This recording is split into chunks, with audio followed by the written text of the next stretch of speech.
Greater సిటీలో వరుస road ప్రమాదాలు ప్రజలను వణికిస్తున్నాయి. యాక్సిడెంట్లలో చిన్న పిల్లలు చనిపోవడం పేరెంట్స్ కి తీరని శోకాన్ని మిగులుస్తున్నాయి.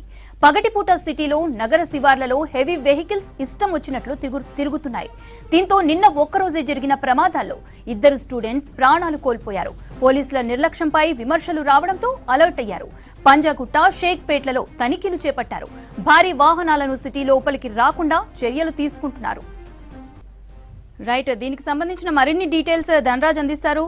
ధనరాజ్, ఇలాంటి ఘటనలు జరుగుతున్నప్పుడు పోలీసులు ఏమంటున్నారు? హైదరాబాద్తో పాటు 3 కమిషనరేట్ పరిధిలో చూసినట్టయితే వరుస రోడ్డు ప్రమాదాలతోటి కూడా జనాలు చాలా భయంతో వణికిపోతున్నారు. మనం నిన్న ఒక్కరోజు చూసినట్టయితేనే ఈ లారీలు, హెవీ వెహికల్ రోడ్డు ప్రమాదాల్లో చూసినట్టయితే 2 చిన్నారులు కూడా అక్కడికక్కడే స్పాట్లో చనిపోవడం జరిగింది. మేడ్చల్లో చూసినట్టయితే ఓ విద్యార్థిని అక్కడ టిప్పర్ కొట్టి చనిపోతే, హైదరాబాద్లో ఉన్నటువంటి షేక్పేట్లో ఉన్నటువంటి ఈ ప్రాంతంలో చూస్తే మనము ఇక్కడే అధర్వి విద్యార్థిని కూడా ఈ స్పాట్లోనే నా తండ్రి స్కూటర్ పై నుంచి ఇటు మణికొండ అంటే షేక్పేట నుంచి మణికొండ వైపు వెళ్తున్నటువంటి మార్గంలో ఇక్కడే ఉన్నటువంటి లారీ ఈ స్కూటర్ను ఢీకొట్టి ఆ తర్వాత ఇక్కడ ఉన్నటువంటి చక్రాల కిందనే నుజ్జునుజ్జైపోయి ఆ పాప స్పాట్లోనే మృత్యువాత పడడంతో ఒక్కసారిగా తీవ్రమైనటువంటి కలకల చెప్పింది.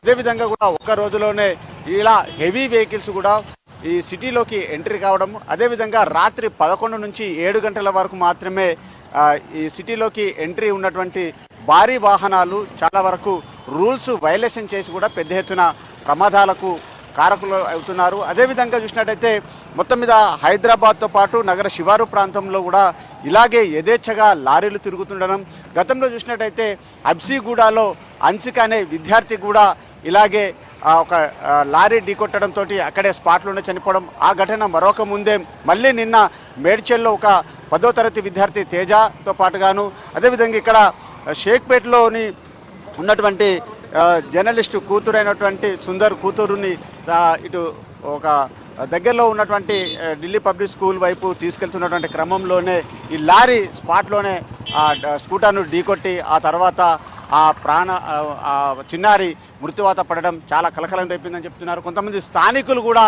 ఈ ఘటన పైన చాలా వరకు రోడ్డు ప్రమాదాలకు సంబంధించినటువంటి వ్యవహారాలు, అదేవిధంగా ట్రాఫిక్ సంబంధించినటువంటి అధికారుల తీరుపైన కూడా చాలా వరకు మండిపడుతున్నారు. మరోవైపున చూసినట్టయితే రాత్రి నుంచి 9 గంటల వరకు మాత్రమే భారీ వాహనాలు కావచ్చు, క్రషర్లు, అదేవిధంగా వాటర్ ట్యాంకులకు సంబంధించి ఎంట్రీ మాత్రమే ఉంటుంది. కానీ 7 తర్వాత నిన్న 8 గంటల వరకు కూడా ఈ లారీ ఎంట్రీ కావడంతో ఈ చిన్నారి మృత్యువాత పడవడం, చనిపోవడంతో చాలా వరకు ఇక్కడ ఉన్నటువంటి స్థానికులు కూడా చాలా దిగ్భ్రాంతి వ్యక్తం చేస్తున్నారు, చాలా ఆవేదన వ్యక్తం చేస్తున్నటువంటి సిచ్యువేషన్ ఉంది. అయితే నిన్న ఇక్కడ ఉన్నటువంటి ఒక స్థానికులతో కూడా మనం మాట్లాడించే ప్రయత్నం చేస్తాం. నిన్న చూస్తున్నాం మనం, అంటే భారీ వాహనాలు అనేటివి కూడా లోపలికి రాకూడదు, అయినప్పటికీ కూడా నిన్న ఒక చిన్నారి స్పాట్లోనే చనిపోవడం, ఈ విషయాలు అంటే ఈ ఘటన పైన అధికారుల తీరు ఎలా ఉంది, మీరేమనుకుంటున్నారు?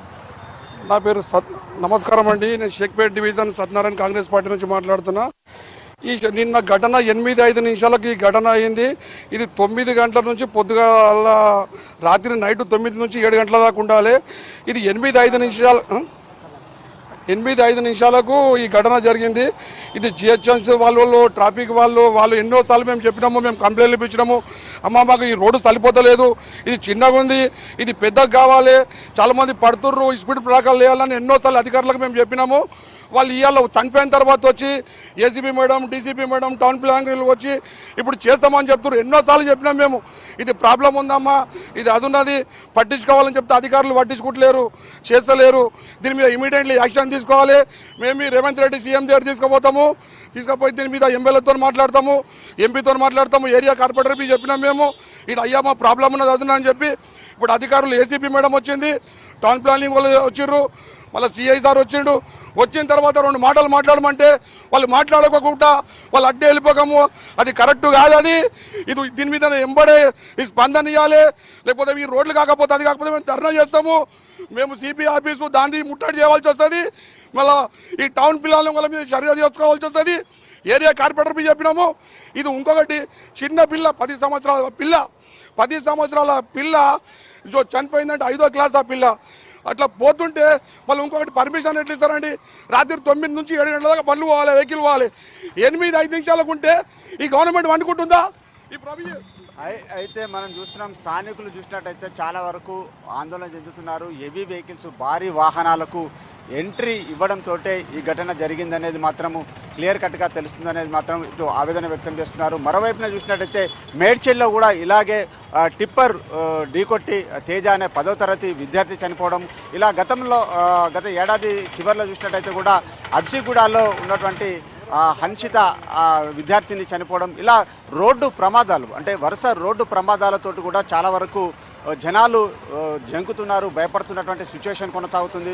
మరోవైపున చూసినట్టయితే ట్రాఫిక్ అధికారులు కావచ్చు, లాండ్ ఆర్డర్ సంబంధించినటువంటి అధికారుల పర్యవేక్షణ లోపంతో ఇదంతా జరుగుతున్నది అంటూ కూడా కొంతవరకు స్థానికులు ఆవేదన వ్యక్తం చేస్తున్నారు. దీనిపైన మొత్తం మీద ట్రాఫిక్ సంబంధించిన సిబ్బందితో పాటు లాండ్ ఆర్డర్ పోలీసులు ఎప్పటికప్పుడు కూడా ఈ భారీ వాహనాలు ఏవైతే ఉన్నాయో, క్రషర్లు కావచ్చు, వాటర్ సప్లైకి సంబంధించినటువంటి వెహికల్స్ కావచ్చు, లారీలు, టిప్పర్లు, ఇలాంటి భారీ వాహనాలు చూసినట్టయితే 7 గంటల వరకు మాత్రమే అనుమతి ఉంది. కానీ 8 తర్వాత మాత్రము వారికి లోపలికి ఎంట్రీ లేదనేది కూడా ఓ వైపున జీవోలు చెప్తున్నటువంటి సిచ్యువేషన్ ఉంది. ఇలాంటి వాటన్నిటిని కూడా వైలేషన్ చేస్తూ ఈ చిన్న గల్లీలోకి, అదేవిధంగా మొత్తం ఇలాంటి స్ట్రీట్లోకి రావడంతో ఇలా చిన్నారులు వరుసగా చనిపోతున్నటువంటి ప్రమాద ఘటనలు కూడా ఎదురవుతున్నాయని చెప్తున్నారు. ఇప్పటికీ మనం ఈ స్పాట్ దగ్గర చూసినట్టయితే, ఏదైతే పాప చనిపోయిన స్పాట్ దగ్గరకు మాత్రం చూసినట్టయితే స్థానికంగా అంటే ఇక్కడ ఉన్నటువంటి షేక్పేట్ ఏసీపీ ధనలక్ష్మితో పాటుగాను, అదేవిధంగా పోలీసు అధికార బృందం కూడా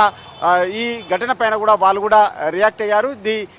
ఈ రోడ్డుకు సంబంధించినటువంటి ప్రమాదాలకు సంబంధించిన వ్యవహారం పైన ఇక్కడ స్పీడ్ బ్రేకర్ల కంట్రోల్ ఉండాలి, అదేవిధంగా సీసీ కెమెరాల మానిటరింగ్ కూడా పెట్టిస్తామంటూ కూడా వాళ్ళు అధికారులు చెప్పారు. దీనిపైన ఉన్నత స్థాయి అధికారులు పూర్తిగా భేటీ అవుతున్నారు. మరోవైపున చూసినట్టయితే ట్రాఫిక్ సంబంధించినటువంటి అధికారులు, సివిల్ సప్లై సంబంధించినటువంటి వారు కావచ్చు, అదేవిధంగా వాటర్ బోర్డు మేనేజింగ్ సంబంధించినటువంటి అధికార యంత్రాంగం కూడా ఈ రోడ్డుకు సంబంధించినటువంటి వాటి పట్ల కూడా అంటే ఎక్కడికక్కడ స్కూల్ సంబంధించిన జోన్ల దగ్గర వాటిపైన స్కూల్ జోన్ సంబంధించి సూచిక బోర్డులు ఏర్పాటు చేయడము, అదేవిధంగా ఎక్కడైతే స్కూల్ జోన్ దగ్గరలో ఉన్నటువంటి ప్రాంతాల దగ్గర కూడా ఎక్కడికక్కడ స్పీడ్ బ్రేకర్లు పెట్టడము, అదేవిధంగా మొత్తం ఇలాంటి వరుస ఘటనలు ఎక్కడైతే ఎక్కువ జరుగుతున్నాయో వాటిని బ్లాక్ స్పాట్ కేంద్రాలుగా గుర్తించడము, అదేవిధంగా భారీ వాహనాలు అయినటువంటి క్రషర్లు కావచ్చు, టిప్పర్లు, లారీలు ఏవైతే ఉన్నాయో వాటికి నో ఎంట్రీకి సంబంధించినటువంటి బోర్డులు పెట్టడము, సమయం కూడా సూచికలను ఏర్పాటు చేస్తామని ఓ వైపున ఉన్నతాధికారులు సూచిస్తున్నారు.